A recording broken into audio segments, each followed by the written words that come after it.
door that wasn't there before. The door wasn't there before. Alex first noticed it on a Tuesday when the city was a blur of rain and late trains, and he couldn't sleep. Hallways in his building behaved like old diaries, predictable, small revelations folded into routine. That night, a new line of wood cut the dim like a last-minute edit, unpainted, plain, without a number, without a knob.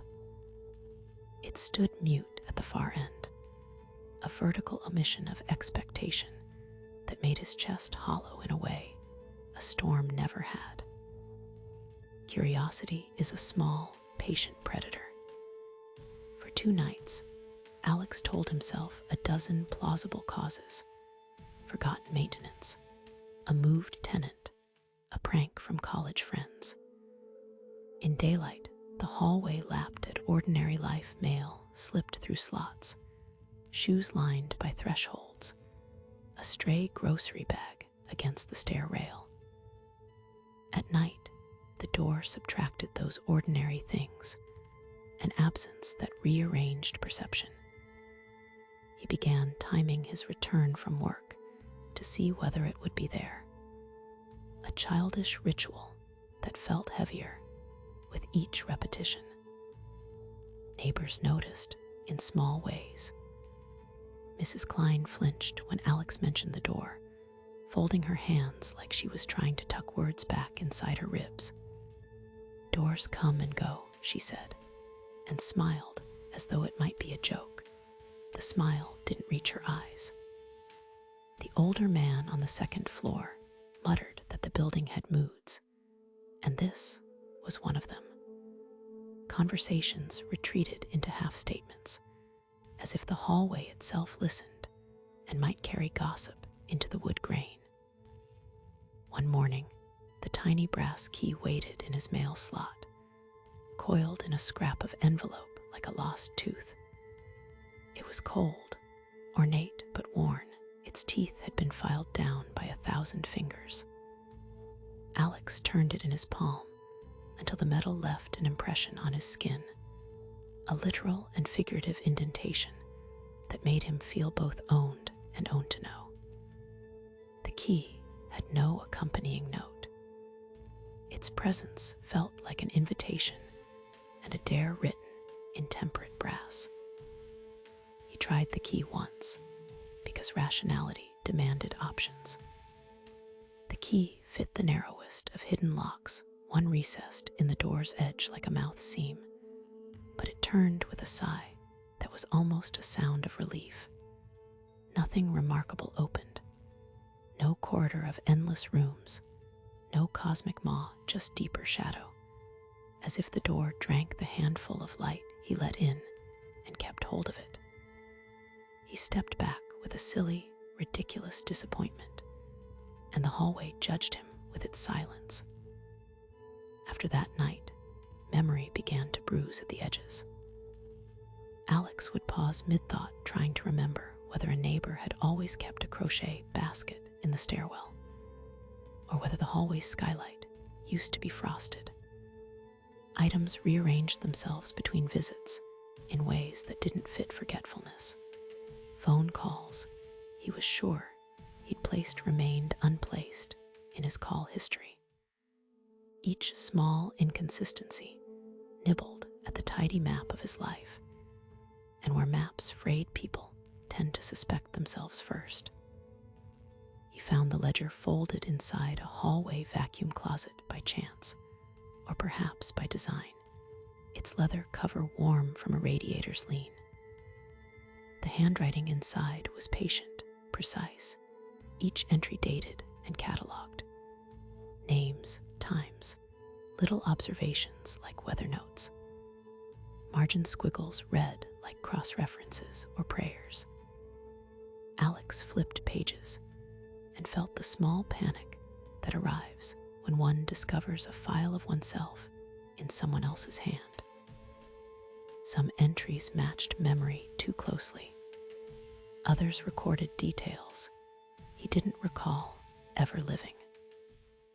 Names were underlined, a few had circles around them with notes like "sleeps odd hours" or "never mentions queer little door."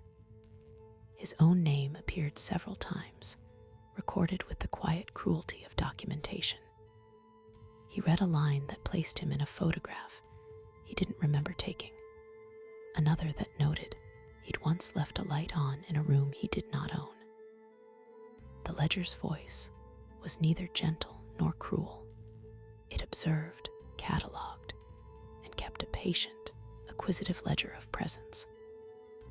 People started to behave like the hallway had contagious knowledge. Mrs. Klein avoided eye contact and left songs humming when she passed.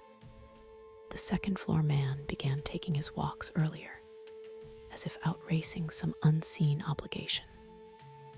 Alex noticed small kindnesses that felt weighted, dainty oranges left on stoops, an extra coffee cup abandoned in the communal fridge. Gifts carried the double taste of neighborliness and apology, as though everyone was trying to bribe an atmosphere they hadn't consented to. One night, on a fever of sleepless hours, Alex dreamt the door opened to a room that was his apartment, but rearranged, pictures changed. The couch where his desk should be, someone else occupying his routines. He woke with the taste of someone else's coffee on his tongue, absurdly specific. For days, he couldn't shake the impression that rooms were conspirators now, shifting to test his attention. Paranoia is patient. It rephrases the world into an exam you never knew you'd be taking. He debated bolting the door, removing its hinge, calling building management. Each option felt like choosing a story's ending. When he hesitated, a neighbor discovered the door ajar once and swore they'd never seen it before, the sort of claim that made Alex question whether denial was a defense or a tactic. That night, something scraped softly beneath his floorboards, small, deliberate sounds like someone turning a page or patting the air for a lost coin. The sound left him with a readiness to flee and nowhere to go. Night after night, tension swelled toward something like momentum. He confronted the door once more with the ledger and the key laid out on his table. His fingers trembled when he thought of turning the brass again, as if each rotation could unmake a memory or make a new one. The building's clocks seemed to conspire with him. Each click suggested a deadline. The air smelled like copper and dust, antique things, and forgotten coins, and the hallway waited with a civility that felt dangerous. When he finally turned the key again, the change was both nothing and everything. The door yielded with a quiet acceptance, and the space behind it was not a room, but the suggestion of a room, the hush where furniture should be, an absence arranged like a promise. It didn't reveal secrets so much as suggest their existence, like a throat clearing before speech. Alex stepped forward because he wanted to know if bravery had a tactile shape. The moment the threshold closed behind him, the hallway exhaled. Inside, time was less a line and more a pressure. There were impressions of days. Sunlight played on a floor that wasn't his. A clock face without hands ticked in a rhythm that made his teeth ache. He found a photograph on a mantel. Himself, smiling with a stranger's face beside him. A caption naming a life he didn't remember choosing. The room rearranged itself around these impressions, as if testing whether he would accept them. He told himself he could leave, that he could step back through and seal the door, but even the thought of retreat felt altered. He closed the door behind him because sometimes endings are also beginnings, because certainty is a currency too dear to hoard. The hallway outside resumed its habitual quiet, as if nothing extraordinary had occurred, as if walls held better memories than people could. For a long time, he sat on a borrowed couch and tried to catalog what belonged to him. A scar on his forearm, a song hummed in a key he loved, the exact tilt of his kettle handle.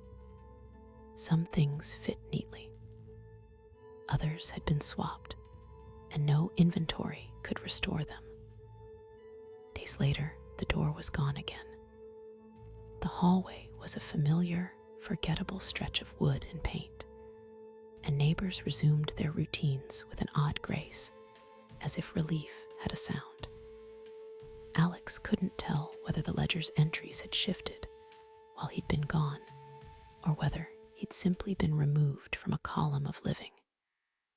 He left the building for a walk and noticed the city's doors, shops closed, subway gates, the slow clatter of windows. The secret of the door, perhaps, was that some boundaries appear only when we're ready to cross them. He kept small rituals after that. Ironed shirts on Sunday, leaving a light on in the kitchen after midnight, slipping the brass key into a drawer he never opened. Sometimes he would wake, convinced he had heard the faint echo of the hallway's hush behind his bedroom wall, and he would listen until silence folded him back into sleep. The world carried on with its polite cruelty. The door's return, if it came, would be patient as a tide. The last thing Alex learned was this: curiosity does not always demand answers, only that we hold our questions like hot cups until they cool.